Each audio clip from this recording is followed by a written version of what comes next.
the next guest who is a former congressman from New York? Well, his name is Joseph DioGuardi. You are a certified public accountant, one of the only ones that I know of that ever has been in the U.S. House. You worked with Arthur Anderson, one of the most renowned accounting firms in the nation. You were in Congress from 1985 to 1989. You also ran as a Republican nominee for U.S. Senate in New York during the 2010 special election. Now, tell us a little bit about a book. You've written a book called Unaccountable Congress. It Doesn't Add Up, which talks about some of the structural problems in the economy, the shady accounting practices of the government, and yes. Certainly this is a big deal because we're looking at the debt deal that most people think was a bad one.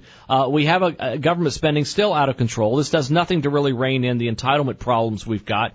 So give us a little, give us some examples of why you say it's shady accounting. Listen, we are completely unsustainable as a financial entity. And you could see now the nervousness with the rating agencies sending us a signal, and I think that signal came just in time.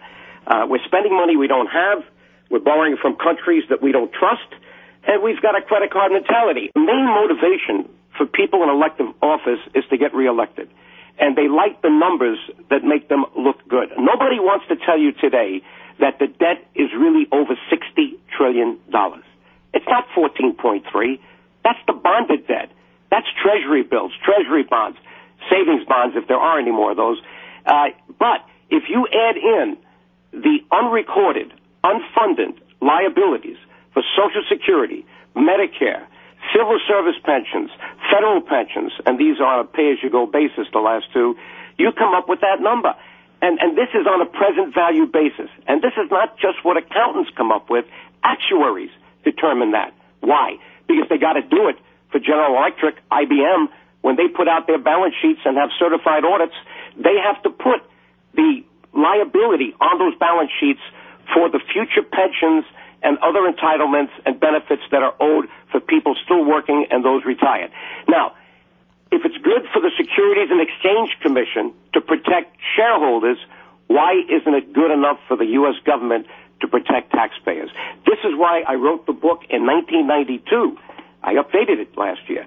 But when I wrote it in 1992, Chad, guess what I put on the cover? My plastic voting card, the same size as a credit card. Within 1 year in Congress, it dawned on me, every time I put that card in the computer terminal at the end of a row of seats, I was pushing up the deficit and the national debt.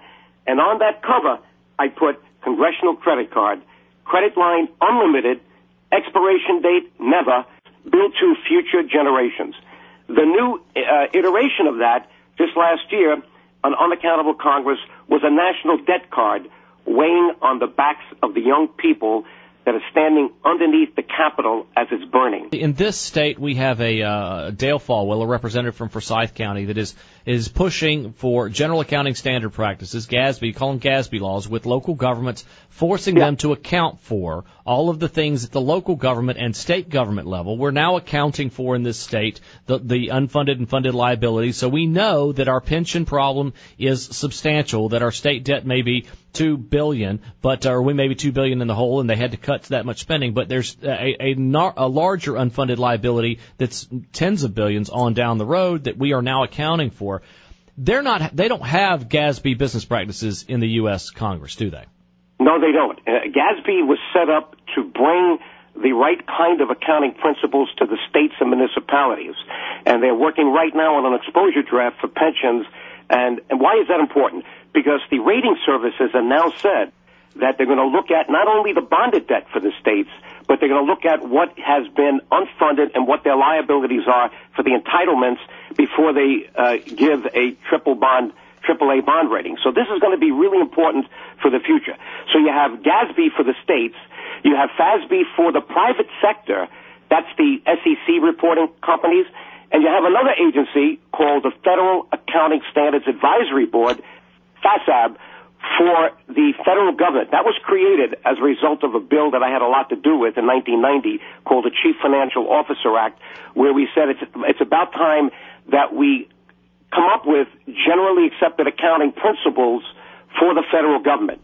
Now, would you believe that that agency, which was supposed to be independent, just like the Fed is independent as you can get today, that agency turned out to be funded 50% by the Treasury, 25% by the Congressional Budget Office, and 25% by the Government Accountability Office, meaning that they have a conflict of interest because on the board of that agency are the people that are controlled by the people that want better numbers. So we've got a problem right now with federal accounting principles, but I think the states are coming up pretty good with this GASB right now. Well, Congressman, I would love to continue this. We got you for a short period of time. The author of the book, Unaccountable Congress, It Doesn't Add Up. So thank you for being a part of the show, sir. My pleasure.